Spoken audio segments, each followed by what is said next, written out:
পড়ার বিষয় পক্ষ থেকে বলছি, তোমরা যারা ক্লাস 11-এ পড়ো এবং তোমাদের 13 তারিখ থেকে সেপ্টেম্বর মাসের 13 তারিখ থেকে প্রথম সেমিস্টার, তা তোমরা প্রত্যেকেই জানো প্রথম সেমিস্টার তোমাদের ওএমআর শিটে হবে এবং ওএমআর শিটে যে কিভাবে ফিল আপ করতে হয় তা আমরা পড়ার বিষয় পক্ষ থেকে সেটা নিয়ে এসেছি। এবার দেখো, তোমরা ইংলিশ বাংলা কম্পালসারি, তা ইংলিশ বাংলা ছাড়া বাকি 3টে সেট আছে। সেই 3টে সেট থেকে যে কোনো একটি সেট থেকে তোমাকে 3টে সাবজেক্ট বেছে নিতে হবে। যেমন ধরো সেট 1, এখানে দেখো সেট 1টা দেখতে পাচ্ছ। প্রথমে দেখছো ফিজিক্স অর নিউট্রিশন, হয় তোমাকে ফিজিক্স নিতে হবে বা নিউট্রিশন নিতে হবে। ব্র্যাকেটে দেখো যে কোডগুলো দেওয়া আছে, সাবজেক্ট কোডগুলো দেওয়া আছে, বা কেমিস্ট্রি অর জিওগ্রাফি, এই এতগুলো আছে তার মধ্যে থেকে তোমাকে যেগুলো স্টার দেওয়া আছে এইগুলোর মধ্যে থেকে একটা করে নিতে হবে, অর্থাৎ টোটাল 3টে নিতে হবে। এবং লাস্টে দেখো যে লাস্টের স্টারটা দিয়ে দেখো 1 ভোকেশনাল আউট অফ 13 সাবজেক্ট, এবং এখানে প্রত্যেকটা সাবজেক্টের কোড দেওয়া আছে। এই কোডগুলো কিন্তু আমাদের ফিল আপ করতে, অর্থাৎ ওএমআর শিট ফিল আপ করতে কিন্তু আমাদের কাজে লাগবে। দেখো কেমিস্ট্রির যে সাবজেক্ট কোড CHEM বা geography subject code GERE, ইকোনমিক্সের ECON বা অ্যানথ্রোপোলজির ANTH। তা এইভাবে তোমরা এগুলো তোমাদের যেই সাবজেক্টগুলো যাদের যা আছে সেটা দেখে নিও। এটা সেট নাম্বার 1। এই ইংলিশ বাংলা সবারই থাকবে, তা এটার জন্য আমরা আলাদা ঘর আছে কিন্তু আমরা আলাদা করিনি, একসাথে করে দিয়েছি।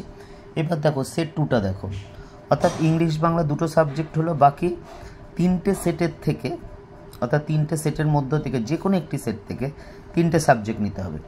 এবার দেখো সেট নাম্বার 2, এখানে দেখো প্রথমে আছে অ্যাকাউন্টেন্সি ACCT এবং যা সাবজেক্ট কোড সব বড় হাতের হবে কিন্তু, business studies BSTD, commercial law and parliaments of auditing CLPA or statistics STAT, costing and taxation. অর্থাৎ এটা কমার্সের সাবজেক্ট। এখানে যতগুলো স্টার আছে তার মধ্যে থেকে যে কোনো 3টে সাবজেক্টকে চয়েস করতে হবে। এবার দেখো সেট নাম্বার 3, এটাও এক কথা যে এর মধ্যে থেকে 3টে সাবজেক্ট বেছে নিতে হবে। অর্থাৎ দেখো প্রথমেরটা হচ্ছে পলিটিক্যাল সায়েন্স আর বায়োলজিক্যাল সায়েন্স। তুমি এই দুটোর মধ্যে একটা বাঁচতেও পারে, নাও বাঁচতে পারে, দুটোই একসাথে কিন্তু হবে না। যে অর যদি থাকে, যে যার সাথে যা অর আছে সেগুলো কিন্তু দুটোই নিতে পারবে না, যে কোনো একটা নিতে হবে সেই স্তম্ভ থেকে। আর লাস্টে কিন্তু যেটা আছে প্রথম সেটেও যা ছিল যে 1 ভোকেশনাল আউট অফ 13 সাবজেক্ট, যে 13টা সাবজেক্টের মধ্যে একটা ভোকেশনাল নিতে পারো, এটা সেট 1, সেট 2 এবং সেট 3 মধ্যেই আছে। যেটা আমাদের দরকার সাবজেক্ট কোডগুলো দরকার, কারণ আমরা ফর্ম ফিল আপ করতে চলেছি, দেখাতে চলেছি। তোমাদের যা যা সাবজেক্ট আছে সেটা কোডটা দেখে নিও, এর মধ্যে সব সাবজেক্ট কোডই দেওয়া আছে।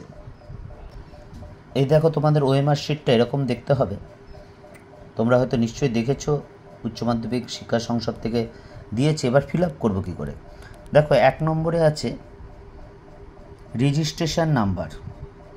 এখানে দেখো 10টা অক্ষর আছে, তা 10 অক্ষরের দিয়ে থাকবে তোমাদের রেজিস্ট্রেশন নাম্বার। তা তোমাদের যার যা রেজিস্ট্রেশন নাম্বার সেটা লিখবে। একটা আমরা উদাহরণ দিয়ে দিচ্ছি, মোবাইল নাম্বারটা যেহেতু 10 নাম্বার, আমরা মোবাইল নাম্বারটা দিয়ে উদাহরণ দিচ্ছি, যে কোনো একটা মোবাইল নাম্বার দিয়ে। দেখো আমরা রেজিস্ট্রেশন নাম্বারটা লিখেছি 9836758450। এবার 9, এই ঘরটা দেখো 9, এর নিচে কোথায় 9 আছে দেখো, একদম শেষে এই ঘরটা। তোমরা যে পেন ইউজ করবে সেটা কালো রঙের use and throw pen use করবে। দেখো প্রথমে 9 আছে, এই যে আমরা একদম যে দেখো নিচে 9 আছে, সেই 9টাতে আমরা পুরো গোল কালো চিহ্ন করেছি। তারপর 8, দেখো 8-এ করেছি এই ঘরটা নিচের একদম ঠিক তার নিচে ধরে। তারপর দেখো 3 আছে, 3 করেছি। তারপর 6 আছে, 6 করেছি। 7 5 দেখে নাও, তারপর 8 4 5 0। তোমরা আগে উপরে এটা লিখে নেবে, যেটা যা চাইবে লিখে নেবে। অর্থাৎ এই যে রোল নাম্বার 6টা অক্ষর, তোমাদের যে রোল নাম্বারটা বা নাম্বারটা আগে এইখানটা কিন্তু লিখে নেবে, বা নাম্বারটা আগে এখানটা লিখে নেবে, তাহলে তোমাদের সুবিধা হবে। যেমন ধরো দেখো আমরা রোলটা আগে লিখে দিয়েছি, রোল কি হয়েছে, তোমাদের যেটা রোলটা হবে তোমরা সেটা লিখবে।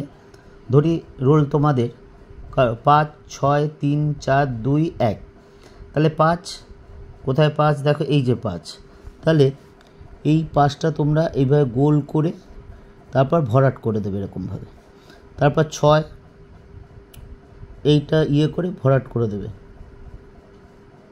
তারপর দেখো 3, এটা করলে 3 এরকম ভরাট করে দেবে। তারপর 4 করে দিলে,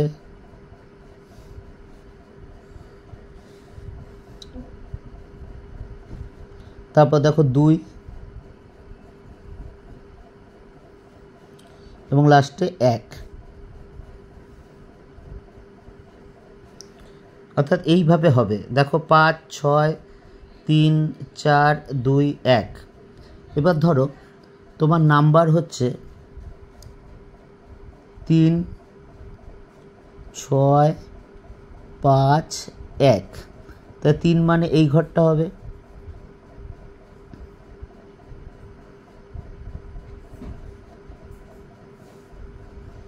6 5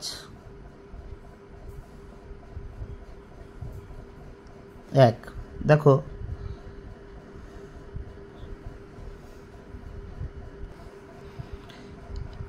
এবার দেখো কোশ্চেন বুকলেট সিরিয়াল নাম্বার, এখানে দেখো 7খানা শব্দের হবে ইংলিশ নাম্বারের। তা ধরি তোমাদের কারো কোশ্চেন বুকলেট সিরিয়াল নাম্বারটা এটা, দেখো বুকলেট সিরিয়াল নাম্বার কারো হয়তো 3 4 5 3 8 7 4। দেখো 3টা আমরা গোল করেছি, তার ঠিক নিচে 4-এর ঘরে 4টা গোল করেছি, এইভাবে করতে হবে। এবার ধরো এবার 4-এর ইয়েটা ফিল আপ করছি, কোশ্চেন বুকলেট সেট। ধরো তোমার কোশ্চেন বুকলেট সেট এক্স হয়েছে, এক্সটা তো ফিল আপ করলে এখানে এক্স লিখে দিতে হবে। এবার সাবজেক্ট কোড, তুমি ধরো যে পরীক্ষাটা দিচ্ছ, আমরা পরের বিষয় পক্ষ থেকে দিয়েছি, সব সাবজেক্টের কোডই দিয়েছি। ধরো তুমি ইংলিশ দিচ্ছ, তাহলে ই বড় হাতের হবে, ENGA হলো, ENGA সাবজেক্ট কোড হয়ে গেল। এবার দেখো এই 7 নম্বরটা ফুল সিগনেচার অফ দ্য ইনভিজিলেটর, অর্থাৎ যিনি পরীক্ষায় যে শিক্ষক বা শিক্ষিকা গার্ড দেবেন তিনি এটা সই করবেন, বা সেন্টার কোডটাও তার ঠিক নিচে আছে, দেখো সেন্টার কোড, সেটাও কিন্তু তিনিই ফিল আপ করবে, এটা তোমাদের কোনো কাজের নয়। এইবার দেখো এই যে ফুল সিগনেচার অফ দ্য ক্যান্ডিডেট, এখানে তুমি তোমার নাম সই করবে, তোমার যে নাম ফুল সিগনেচার, এভাবে সাবজেক্ট। এবার এখানে তুমি যেহেতু ইংলিশ পরীক্ষা দিচ্ছ এই জন্য সাবজেক্ট ইংলিশ লিখতে হবে। এই হচ্ছে মোটামুটি তোমাদের যে ওএমআর শিফট ফিল আপ করা। তবে সাবজেক্ট কোডটা ফিল আপটা হয়নি, সেটা করে দিচ্ছি।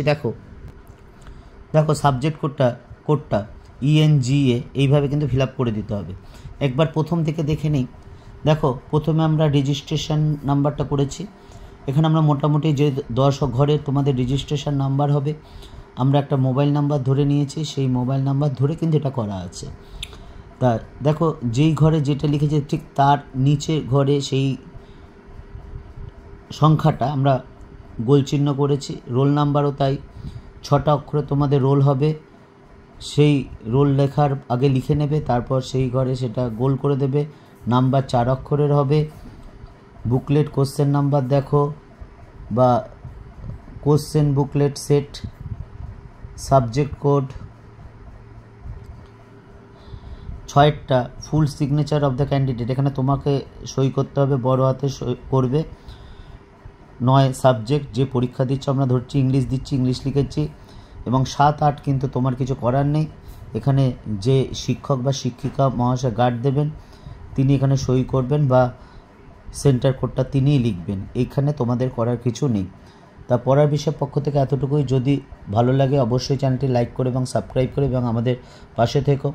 আমরা আমাদের পড়ার বিষয় চ্যানেলে হিস্ট্রি, পল সায়েন্স, ফিলোসফি বা এডুকেশনে অধ্যায়ভিত্তিক উচ্চ মাধ্যমিক শিক্ষা সংসদ যেইভাবে বলেছে আমরা সেইভাবে প্রশ্নের সমস্যার সমাধান করেছি। দীর্ঘ 23-24 বছর শিক্ষকতার অভিজ্ঞতার পরিপ্রেক্ষিতে তোমরা যদি এই কোশ্চেনগুলো পড়ে যাও তাহলে তোমরা পরীক্ষায় অবশ্যই কমন পাবে। এছাড়া ছায়া প্রকাশনী এবং রায় আর মার্টিনের যে অধ্যায়ভিত্তিক অনুশীলনী আছে সেই অনুশীলনীরই সমাধান করা হচ্ছে। তোমরা যদি দেখতে চাও তাহলে চ্যানেলটি অবশ্যই লাইক করে রাখো এবং সাবস্ক্রাইব করে রেখো এবং বেল আইকন টিপে রেখো, যাতে আমরা পাঠালেই যাতে তোমরা সাথে সাথে দেখতে পাও। পড়ার বিষয়ের পক্ষ থেকে এতটুকুই। তোমাদের 13 সেপ্টেম্বর থেকে প্রথম সেমিস্টারের পরীক্ষা। অগ্রিম শুভেচ্ছা রইল তোমাদের জন্য।